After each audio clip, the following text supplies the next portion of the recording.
I'm Sarah Gavigan, the author of the Ramen Otaku Cookbook. I was an obsessed home cook, and I taught myself how to make traditional Japanese ramen.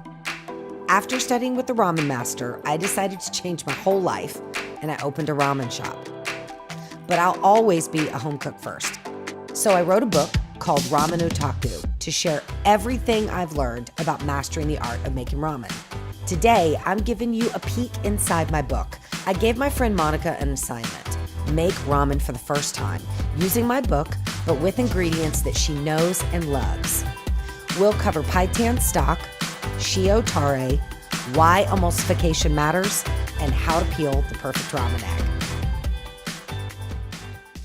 We decided that the paitan, the cloudy chicken broth, would be a good one. This would be a really good base to use with some of the Korean toppings that I'm gonna put on it, the dish. Let's get started.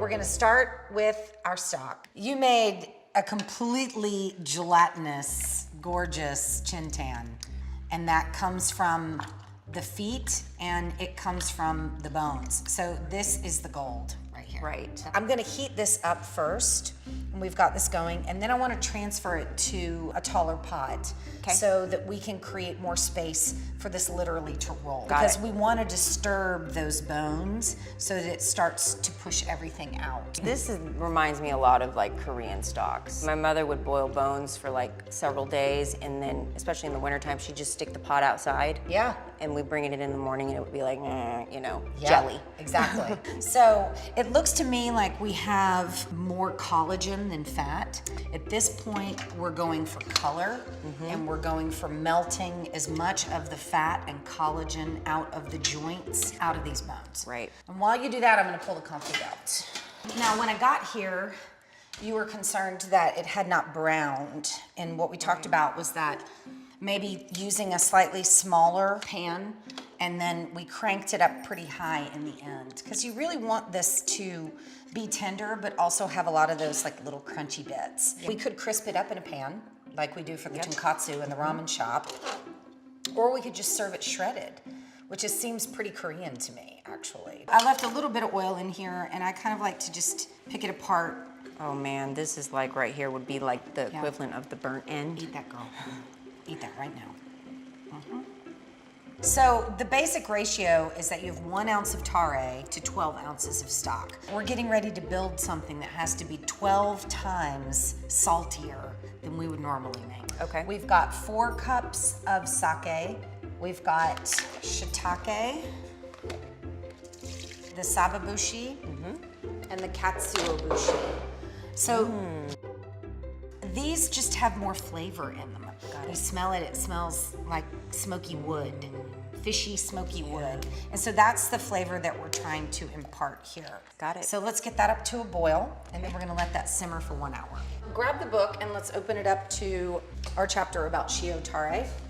So we have sakidashi, 1 cup of chintan broth. 1 3-inch piece of kombu, 1 cup of niboshi, 2.5 cups of sea salt. I do have this Korean sea salt, and this is typically what I use to salt cabbage when I make kimchi. Let's taste it. It's pretty, I would say, just straight up minerally.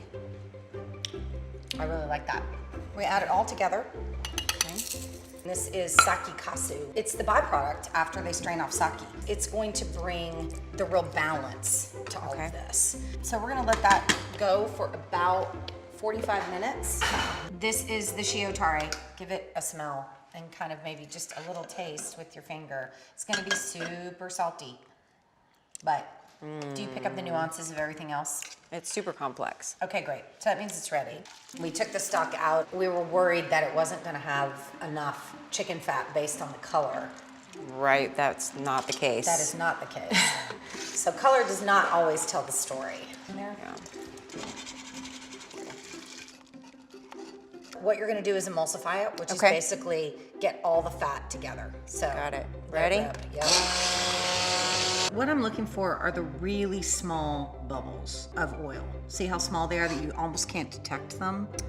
That means that it's emulsifying. The way to peel an egg, in particular the ramen egg, tap it on this bottom side. Okay. And then you're really trying to get underneath that right here. You just kind of turn it And if you do it underwater, it just comes off. So everyone will be here in a few minutes. Yep. And we'll start making some noodles. All right, everybody, thanks for coming. Many of you have done this before with me. It's been a long time. Walk them through what you've done. I followed Sarah's cookbook and made the stock. I wanted to put like a Korean spin on it. I just created some like banchan, which is Korean for like these side dishes that they do in all their meals. Here we go. Radio. The fun thing about ramen, it's habitual. That's why it's fun, because you kind of bring your family and your pantry flavors into this. This And is it becomes yours. Yeah, this is totally like a reflection of how I was taught to cook, and to that point, you know, Koreans don't often have recipes. The solution to everything is, my mother will say, you know, just make it taste good. So it's like whatever you like, whatever tastes good. You've really made this your own. It's really like Korean ramen. It is. Yeah. I love it. Everybody say it together. This is so good. Yeah, This is so good. Actually attributed that to me. She's got to eat all her noodles before she can do it. The water's fine. The water's totally fine. Noodles.